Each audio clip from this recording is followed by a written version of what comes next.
Yes, Sada Cruzero. And we are live with head coach Daniel Levy, good friend of mine, international coaching veteran, been killing it across Europe, now in Brazil, currently the head coach of Sada Cruzeros in Belo Horizonte, Brazil, and he's killing it. They just came off of their first win over the Locomotivas, or was that the regional championship? No. That was the first game of the BFA, so that's the national season. So big win for us. First game. A huge win, first game getting into the BFA. Coach, welcome. Excited to have you on today. Thank you, Will. Excited to be here, man.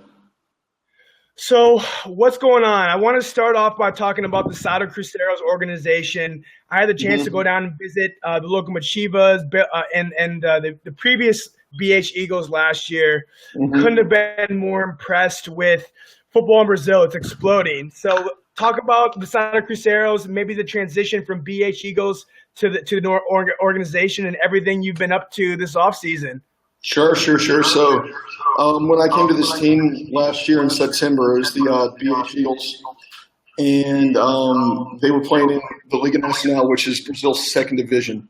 And my former quarterback from when I was in Brazil in 2014 was actually contracted to play here, and that was a big reason why I came. So we won the league. That's what's his name again? Alvaro Fagini. Yes, Alvaro. He's a stud. He is, man. He is a special player. So we managed to win the Liga Nacional championship last year, and it was really the BH Eagles' first year of a national competition. So I mean, the team was 90% rookies, but I mean they fought and they worked really, really hard, and we came away with that title, and that kind of opened the door for us to partner with Cruzeiro Sports Club. So Cruzeiro Sport Club, which is basically the main team that they have is the Cruzeiro soccer team, and that is one of the most popular and successful teams in Brazil. Wow. They're I mean, there's not much more that you can say about them except they're extremely successful. And within the club, there's also Sada Cruzeiro volleyball. And volleyball is the second biggest sport in Brazil, and they're, I think, 3-time national champions. They just won the national championship again, so they're a dynasty in terms of volleyball, getting 40,000, 50,000 people out at games. So it was only appropriate that now that American football is the number 3 sport in Brazil behind soccer and volleyball, that they kind of took over that too. So we were fortunate enough to partner with them. It's opened a lot of doors for this team, and I think for football in Brazil. And coach, so let's touch on the topic of American football organizations in Brazil teaming up with professional football or soccer organizations. So you got Cuiabá Arsenal. Obviously, you guys followed Sada Cruzeiro. You got the Flamengo in Rio de Janeiro. I mean, what does that do to actually join with a soccer organization as far as resources, as far as popularity? Just touch on those things. I think that the paradigm traditionally, and you actually have, I mean, I think there's over 10, maybe even 20 teams in Brazil that are partnered with a soccer team. I know you have the Curitiba Crocodiles down in Curitiba, and that's a really big team down there. And of course the Corinthians Steamrollers. So I mean, they have a bigger social media following than some NFL teams.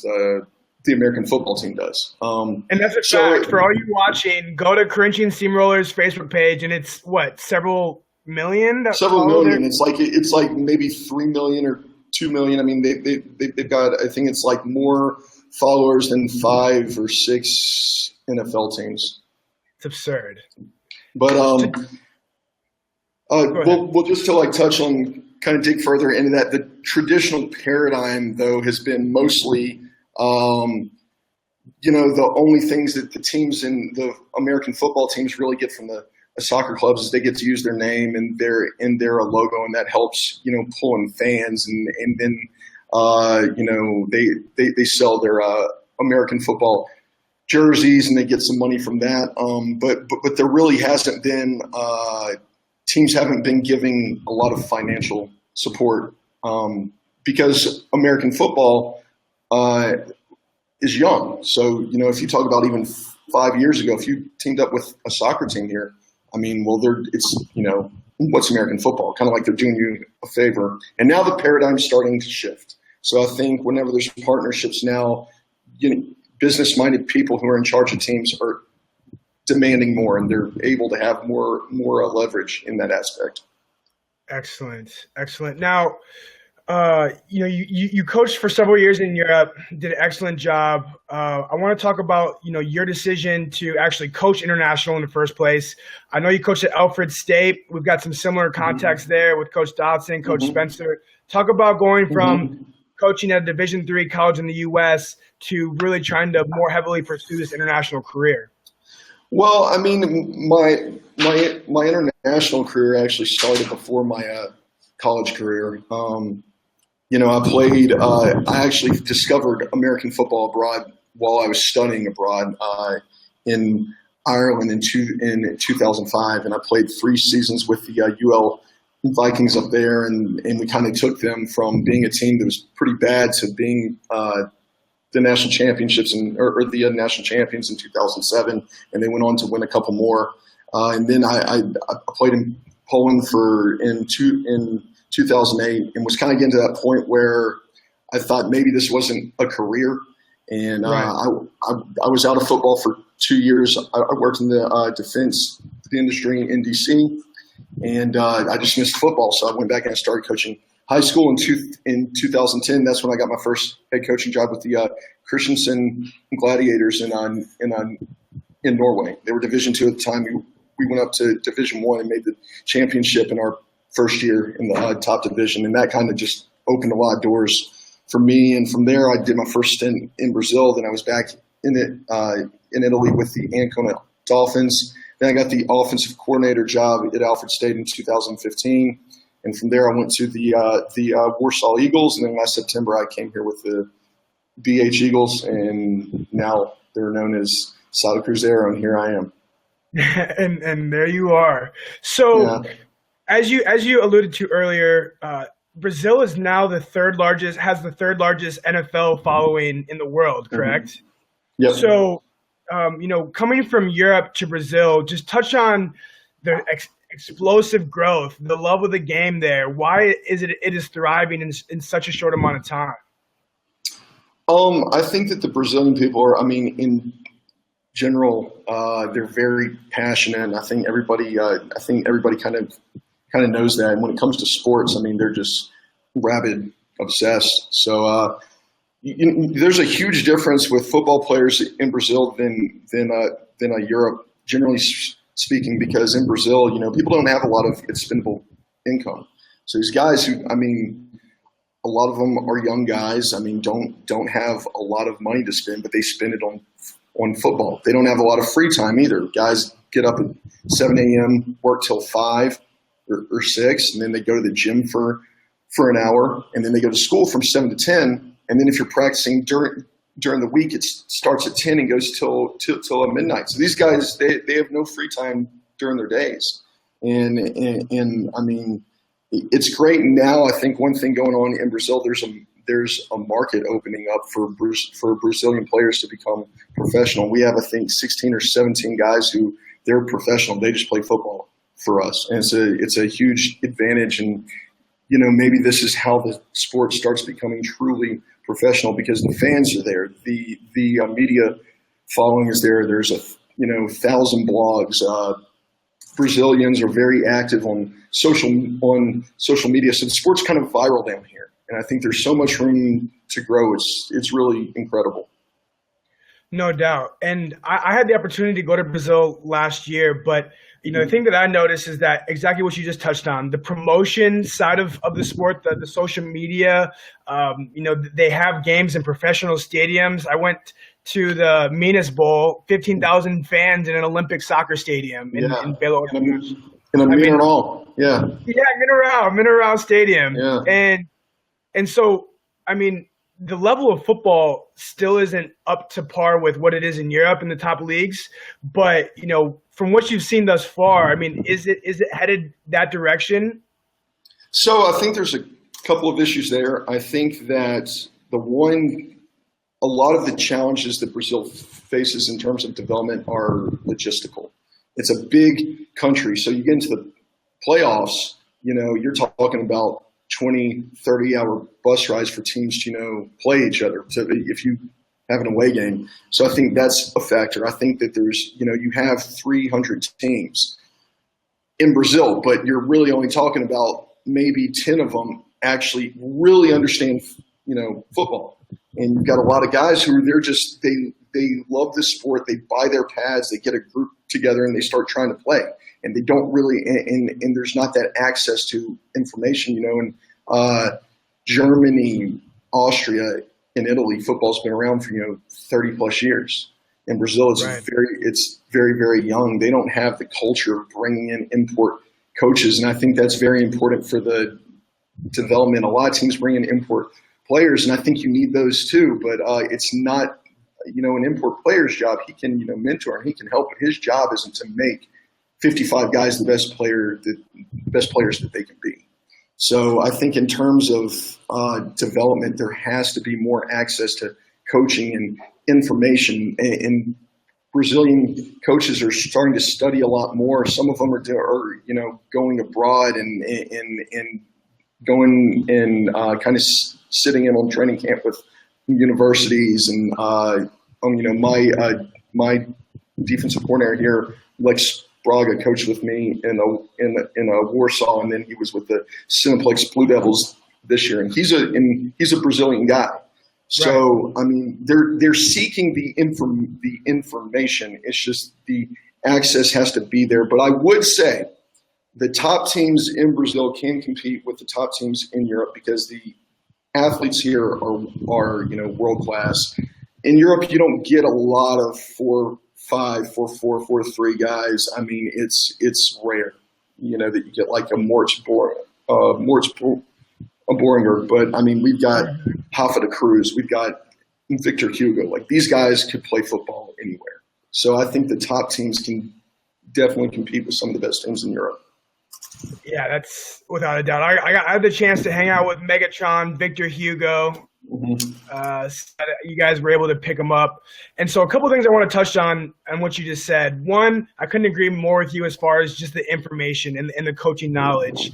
I think that is the key to growing the sport the correct way, is bringing coaches like yourself to Brazil and really establishing functioning programs that have an American-like college pro atmosphere around the program. I mean, that's what it's going to take. I was able to go to several teams, and the Brazilian, I mean, like you said, there's all the passion in the world there. They have the athletes. The coaches are passionate, but it's that knowledge of how a college football program, a pro football program actually should be structured, how to demand the most out of your players. I mean, the things that you just learned in the U.S. that may not be down there yet, but the athletes are 100% there. I was shocked with how athletic, how fast, how big some of those guys were. And quite frankly, I wish that there were more opportunities for Brazilian players to go play in foreign countries. I mean, like you talked about, kind of where the game is going is there's going to be a lot more Brazilian players playing as professionals in Brazil. Well, that is really their one avenue to go right now, because they count as American, they count as imports in Europe for the most part. It's going to be tough to get into the arena in the U.S., but I want to talk about your strategy right now. You guys are kind of setting the trend as far as bringing in imports, bringing in Brazilian players, trying to build this world-class organization like you talked about. I mean, is that what you see happening as far as in the upcoming years, is seeing a lot more teams doing what you guys are doing? I mean, I hope so. I think there's always people who are resistant to change. And so, I mean, we may not be the most popular group right now with regard to, what we're doing. And you always, I'm worried that there's going to be, some people who maybe have a little bit of pull that shouldn't, and they want to change the rules to restrict things, keep it more amateur, because, some people are scared of becoming obsolete. The game is developing, it's becoming professional. All of a sudden, that means you have to do the same. You have to develop, you have to evolve, you have to professionalize. But I think that a lot of it is just the opportunities are there, understanding how to secure sponsorship, to secure resources. Whenever I was with the Swarco Raiders this past March, and they're probably it was the most professional atmosphere I've ever seen with the team at their practices. And I was talking to Coach Shu, and he nailed it perfectly. At Swarco, the people in charge of the board, the management, it's not a substitute teacher. And nothing against substitute teachers, but maybe they aren't the right people to run a football team. You need people who understand business. You need people who in Brazil who understand the ins and outs of lei incentivo, which is, basically tax incentives where you get money from the government. And even I don't fully understand it, but fortunately our guys do. And different things like that, and just how they have a business-like approach. There's just sooner or later the teams that are just a group of friends throwing the football around are going to die, and it's kind of natural selection. So even as much as they resist and they try and slow it down, it's inevitable. I've been saying that since I came here in 2013. One day somebody's going to professionalize football here, and I'm hoping that we're seeing that now. Yeah, I think we are. Well, and so let's touch on the Brazilian culture, Dan. What's it like? What are the people like? What's the food like? What's the Portuguese language like? Do people speak English there? Let's tell American players or foreign players about the culture of Brazil. Whenever I have players contact me who've maybe played in Europe and they want to come to Brazil, a player or coach, I get a lot of people asking me what it's like here, and they always want to know about the beaches or the women, and those are all great. But I always make sure they know Brazil is kind of a different planet. It's Americans can go to Europe, and culturally it's much easier to assimilate in most countries. People in the streets speak English. You don't have to learn the language in most countries in Europe to get by. In Brazil, it's not like that. Most cities, people do not speak English on the whole. A few people do here and there. Maybe if you're in Sao Paulo, which is a big international hub, or you're in Rio, which is a big tourist place, there's more people who speak English. But still, on the whole, you kind of got to learn the language to get by. Day-to-day life is definitely not as easy and convenient as it is in Europe. But the people in Brazil are incredible people, warm, will give you the shirt off their back, very hospitable. The food is tremendous. Churrasco, which is Brazilian barbecue.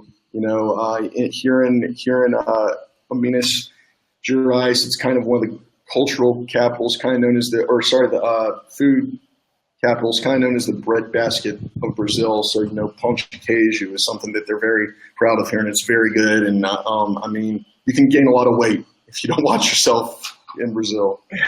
Yeah, no doubt.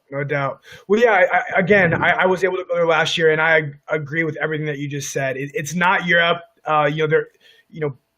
There was a lot of rumors and things being talked about during the Olympics last year of people getting robbed and things going terribly wrong there.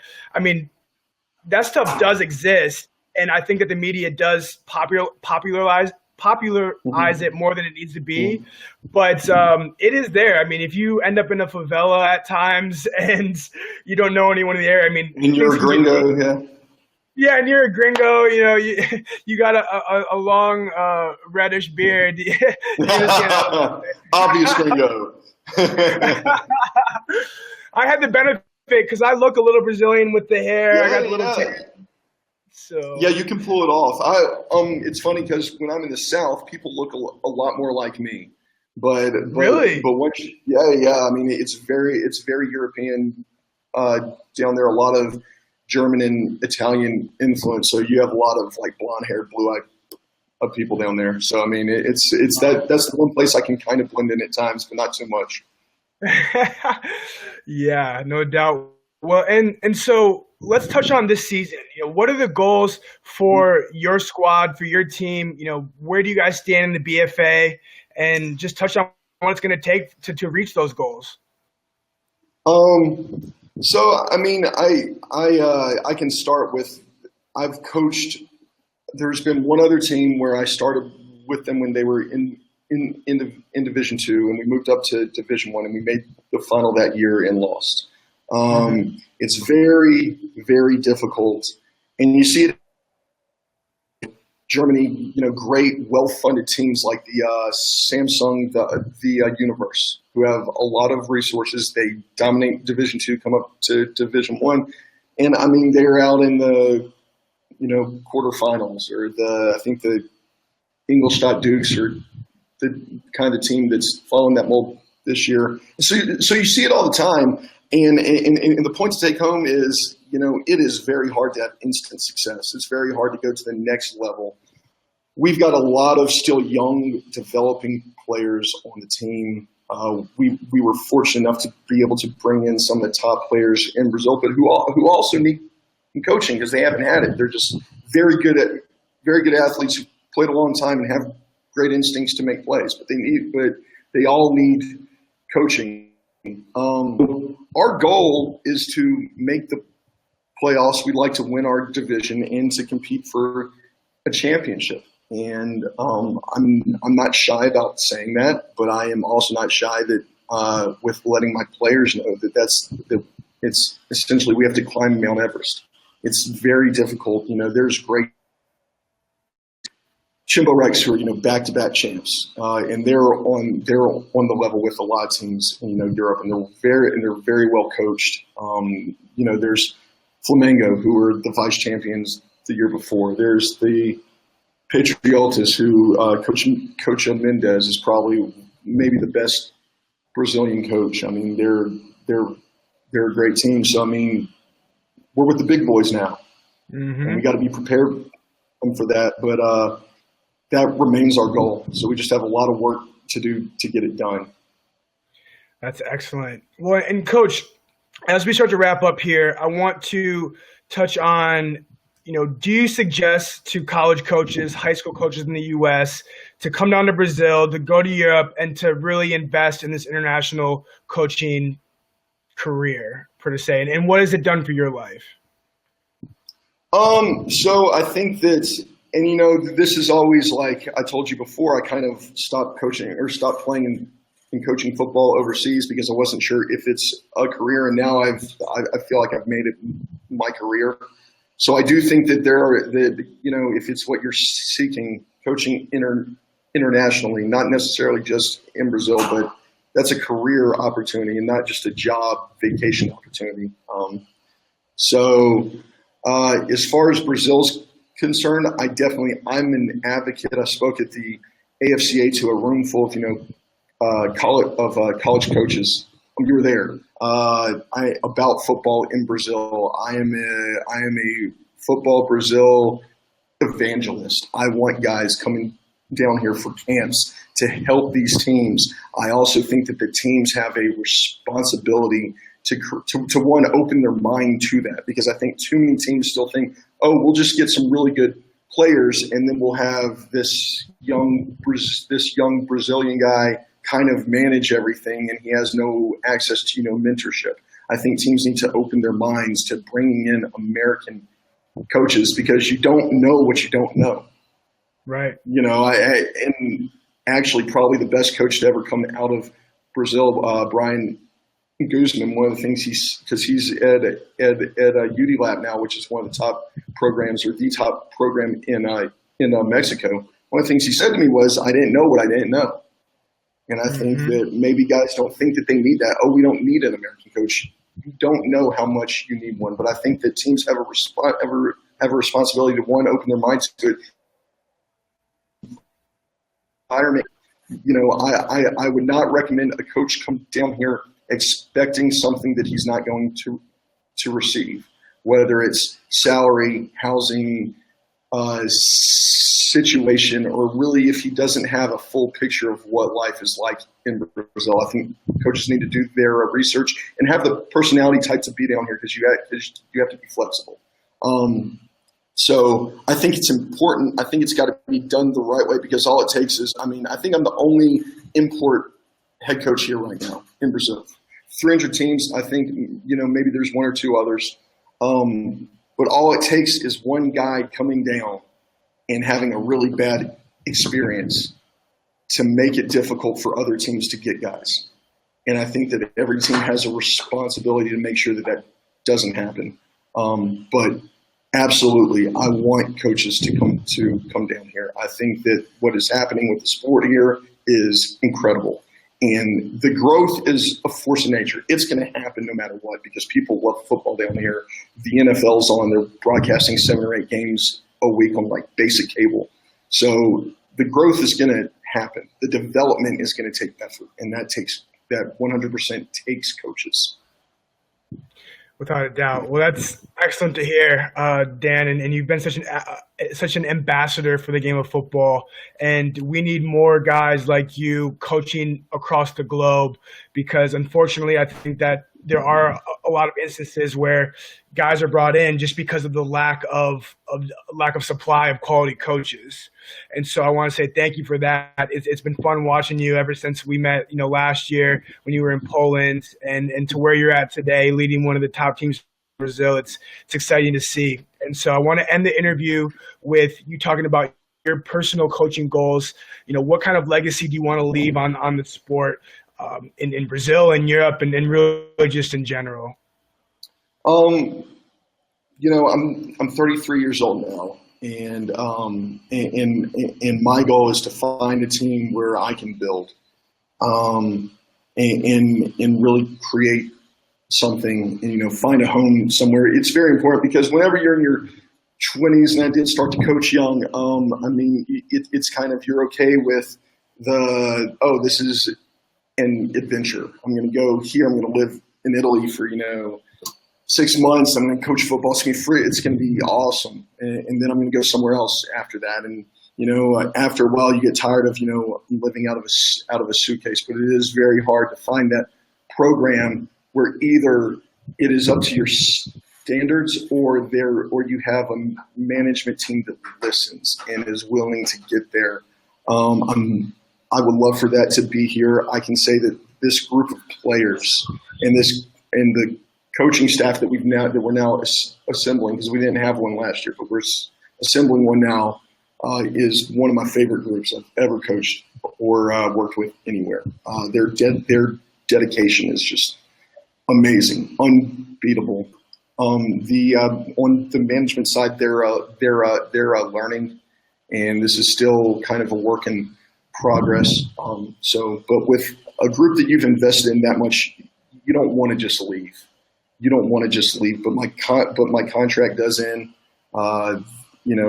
in December, and we'll see what happens from there. I've always, my girlfriend's from Europe. I've always got an eye on, Europe. There's a lot of teams that, I had to pass on a couple of tremendous opportunities last year to stay with these guys here. And I think it was the right move. As for the future, I want to find that place where I can call home, where, a situation like what Shohan Fatah has, what Lee Tomlin has, or these guys who are, found homes with their teams. And then in terms of, legacy, I want to help grow this game. I want to help make this game popular, and I want to help, just give players that access that they're just so hungry for, whether it's through camps or the consulting that I've done, or, coaching a team. There's nothing better than, seeing these guys develop, seeing them smile when they make a play, just when they just believe in you, they'll follow you anywhere. And the more lives I can impact, the selfishly, the happier I am. So I 100% want to continue to do that, and just bring more people of integrity into this game, because kind of like you said, we need more people like you. We need more people who aren't just in this to try and to try and swindle somebody or to try and like take advantage of guys who are just desperate. People who are trying to do things the right way. And I think that's so important. So, that's what I want to leave behind. That's so excellent to hear. Again, Dan, thanks for being an awesome coach, an even better guy. I look forward to working with you moving forward and to continue to together help building this thing up. So Definitely. Thanks, guys. Thanks for watching. Dan, best of luck this week with your upcoming game, and we will talk soon, my friend. Thanks, Will. Good to talk to you, man. Take care. All right, take care.